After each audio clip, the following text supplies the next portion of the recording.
Bienvenue. Alors aujourd'hui, on va se pencher sur un moment fort de koh 2025.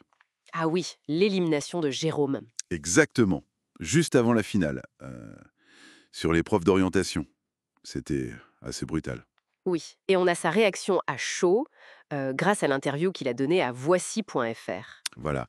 Donc l'idée, c'est de décortiquer un peu cet entretien, comprendre comment il a vécu ça, ses regrets, l'impact de l'aventure sur lui, quoi. C'est ça. Plonger dans ses émotions. Parce que même pour un militaire aguerri, koh ça remue visiblement beaucoup de choses. Absolument. Alors revenons sur cette fameuse épreuve d'orientation. Au début, tout semble bien parti pour Jérôme. Ah oui, il trouve la première balise super vite. Il est en pleine confiance. Il dit même Pour moi, c'est gagné », il parle de destin, on sent l'adrénaline là. Oui, il est sur un petit nuage. Et puis, patatras. Gaël arrive dans sa zone de recherche. Il a assez le tournant. Il écrit une espèce de panique en fait. Il dit «J'ai pas su gérer, déboussolé». Hmm. C'est intéressant parce que la gestion de la pression, c'est censé être son point fort, non? Vu son métier. Ah ben oui, mais là c'est différent. Peut-être plus personnel. Et c'est là qu'il tente son coup de poker. Le fameux bluff. Oui, il se met à crier presque comme s'il avait trouvé le poignard pour essayer de déstabiliser Gaël. Il dit que c'était sur l'instinct un cri d'urgence. Mais bon, Mais il admet aussi s'être inspiré d'un autre coup de bluff vu dans l'émission.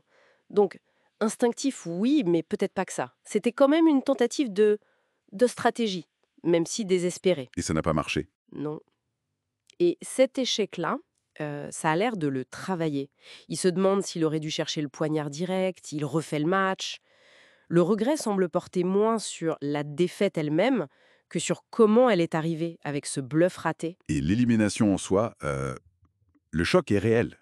Il parle de nuits agitées après coup. Oui, il appréhendait la diffusion, il avait peur des moqueries.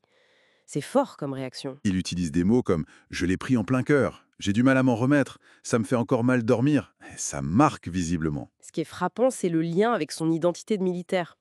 Perdre sur l'orientation, la topo, comme ils disent, pour lui, c'est presque une faute professionnelle transposée dans le jeu. Il le dit lui-même. C'était la pire épreuve qu'il pouvait perdre. Exactement. La confiance initiale, elle a laissé place à une vraie vulnérabilité. C'est assez touchant, en fait. Pourtant, il reconnaît que la victoire de Gaël est méritée. Et il a cette phrase un peu introspective. «J'ai fait quelque chose de mal et ça s'est retourné contre moi». Oui, c'est peut-être sa façon d'accepter, de se dire que son bluff, c'était pas très fair-play selon ses propres valeurs. Ça renforce cette idée de conflit interne, son idéal de mérite face à la pression du jeu qui pousse à des actions différentes. Ça nous amène justement à sa philosophie de jeu. Lui, il se voyait pas comme un stratège. Non, pas du tout. Il mettait en avant le mérite, l'utilité sur le camp. Tu sers au camp, tu peux rester. C'est sa ligne.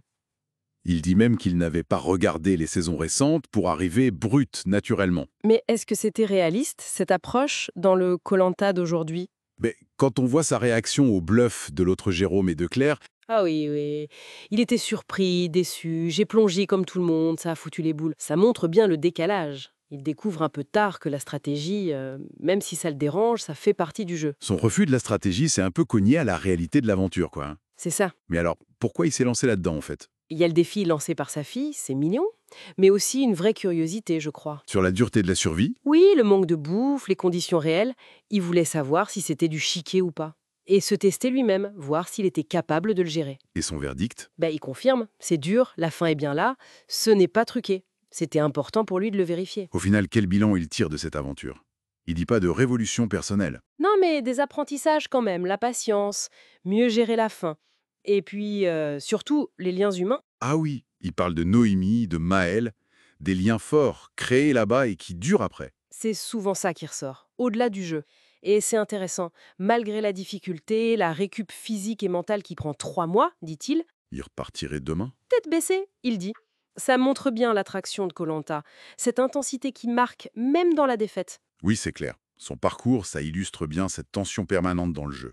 L'idéal du mérite, la réalité stratégique, la pression psychologique et l'impact émotionnel qui reste. Tout à fait. Et ça pose une question finalement, hein. Comment un jeu télévisé, une aventure médiatisée peut en arriver à toucher si profondément l'intime, à bousculer l'image qu'on a de soi, au point de laisser des traces aussi vives, même chez des personnes qu'on imagine blindées contre la pression. C'est une excellente question pour réfléchir à la portée de ce genre d'expérience.